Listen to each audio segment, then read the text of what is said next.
You know, if I'm gonna be a farmer, I need to be a little bit better about not falling in love with my birds. I try really hard not to get too attached to my poultry, but every once in a while there's a bird that just captures your heart. And right now, one of my favorite birds has a problem. So Shakira the chicken is really sick, and I'm very worried and I'm not sure what to do. So as regular viewers of our YouTube channel know, we have a chicken here on our farm by the name of Shakira. She's a Colombian Wyandotte, hence the name Shakira. And she's been having kind of a tough winter. You know, she's been getting really bullied and beaten up on by our rooster, General Washington. Hey, excuse me, sir. That's not cool, man. She was taking on so much loving from General Washington that I ended up having to put like a little chicken saddle on her to protect her. And that chicken saddle actually worked pretty well, and she's doing much better in terms of those issues. But when I went to let out the chickens this morning, I noticed that Shakira was having a real problem.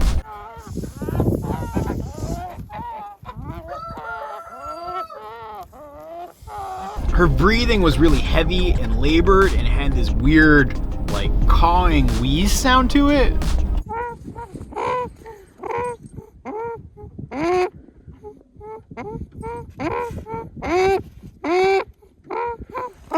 I don't know, what do you guys make of that? Let me know down in the comments. Based upon a ton of Googling and YouTubing, I discovered that it sounds like that noise might be like a respiratory infection, which concerns me a lot. And that's left me wondering what I should do to try to treat it and how I can try to make her feel a little bit better. Now, the obvious answer to many of you might be that I should go to the vet and take Shakira to the vet and have the vet look at my chicken and potentially prescribe some antibiotics or something.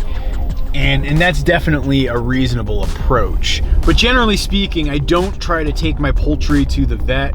I find that if you try to get into that business too much, it becomes very costly and is detrimental to the overall farm. And so when it comes to our poultry, the animal care is conducted by either my wife or me.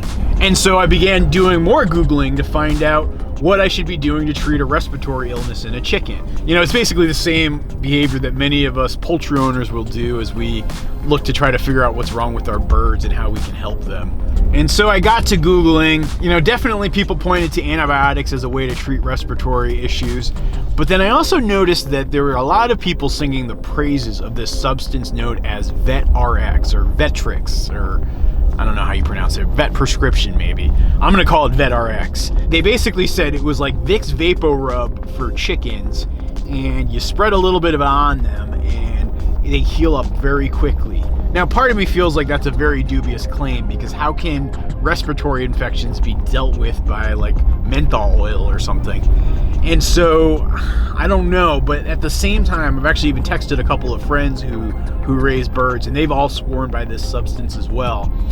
And so I am on my way right now to the farm supply store to try to pick up a bottle of this stuff, and I'm gonna go get it and race back here to apply it to Shakira. I've decided to make this video as a way to document my experience with it, because I don't feel like there's enough good information out there online about this topic. And while shooting this video, it might take several days, I want to try to show you what ends up happening to Shakira.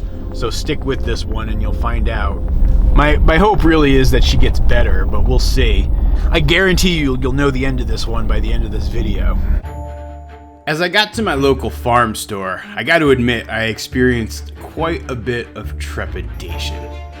I wasn't quite sure if I was doing the right thing by trying to find this VetRX stuff.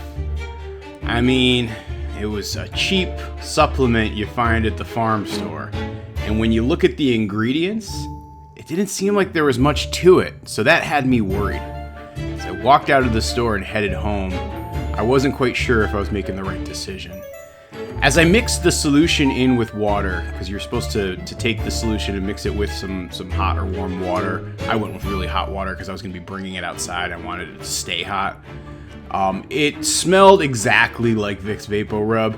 It's kind of an oily substance, so you definitely need to kind of mix it up and get it coagulated together. I'm not sure if that's the right word or not. And I went and tracked down Shakira. She was in her usual spot hanging out in the goose house. Usually when I'm having to apply medicine to the birds, I end up using my fishing net. I find it's the easiest and least stressful way to catch a bird, both for the farmer and for the bird.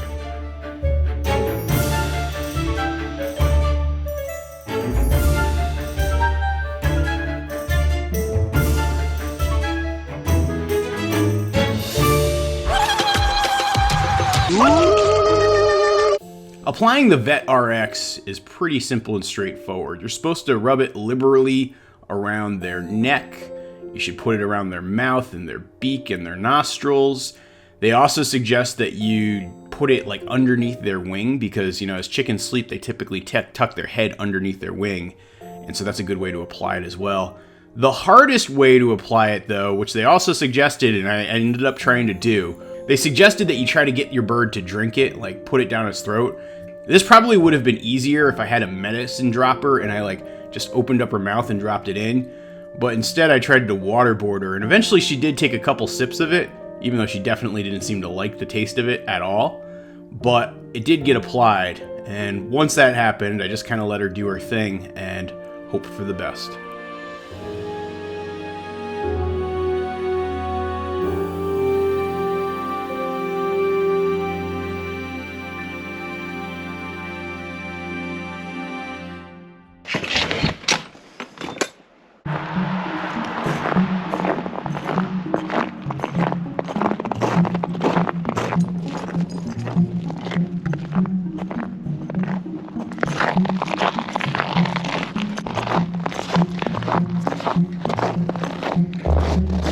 Good morning, buddy boy.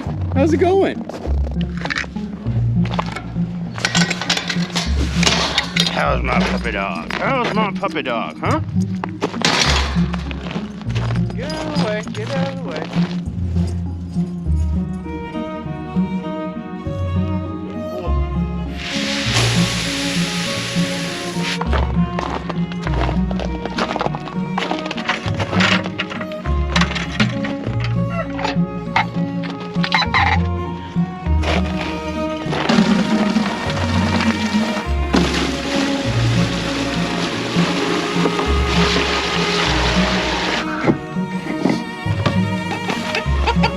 Good morning, silky chickens.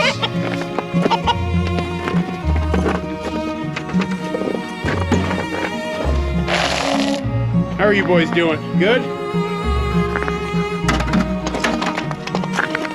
Yeah. You're a good puppy dog. Release the Kraken!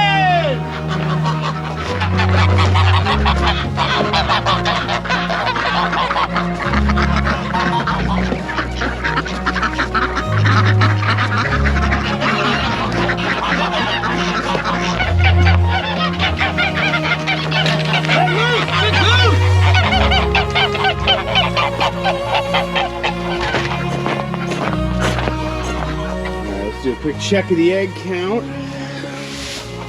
Oh boy, there we go. So this is the fake ceramic egg. These two are the real deal. I'm excited. I'm gonna start hatching these soon, once the weather warms up just a little bit more.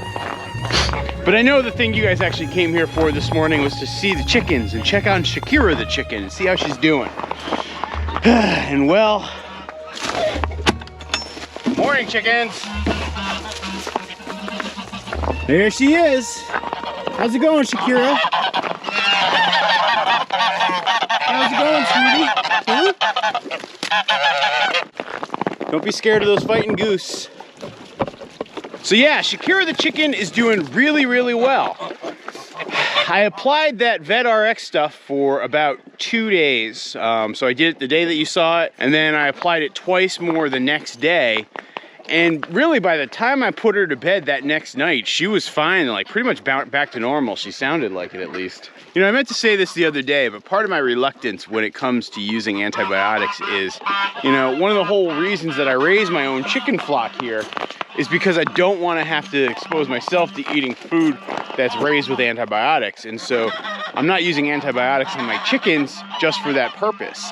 That means in order to keep my birds healthy, I need to rely on good animal husbandry practices. And occasionally, when you have like an herbal remedy or pseudo-herbal remedy like you have with VetRX, I don't know, it kind of becomes the best way to try to address the problem. Now, please, by all means, do not take my experience as an exact proxy for what you might be facing with your birds. I know so often we like to try to Google and find an exact comparison, but there are so many factors that go into Shakira's situation, say, versus your own situation, that I don't think you can quite draw that parallel. As much as we want to all sort of Google or WebMD or Backyard Chicken our way to solving what's wrong with our animals, sometimes it's not as easy an answer, and sometimes you might need to consult others for advice. So just know that that's part of the process as well. So even though I was very worried about her health, it seems like Shakira the chicken is going to be just fine. And well, for me, that's just fine news.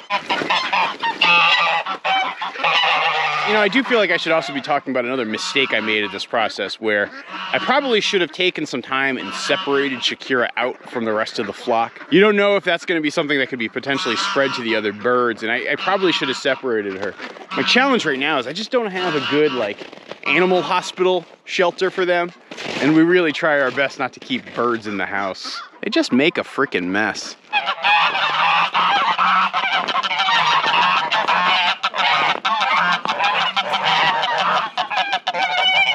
For those of you who are really interested in the story of Bruce the Goose, I think he's found a girlfriend. That Pilgrim girl that you see right there, the two of them have been pairing off quite regularly. So it's kind of nice to see. You can see too, with her head and like the back of her neck, that she's been dealing with a lot of mating activity. And so yeah, good for old Brucey there. I don't think that's how it works, guys. I've got some seriously confused geese on my hands here. Poor Toby dog. It's hard to eat your breakfast in silence, isn't it, huh, pal? Oh. This gal right here looks like she's setting up a nest for the morning. Looks like you're not going to be able to sleep in there. You'll probably have to go sleep in the goose house or the duck house or the chicken house. Yeah, spring is nearly here, and very soon on our channel we'll start doing a lot of the hatching activity. I don't want to do it too soon though, because I'm worried that, you know, the weather is still too cold and too volatile right now. And as I try to brood those baby birds and they get older, it's going to be tough to keep them warm and safe.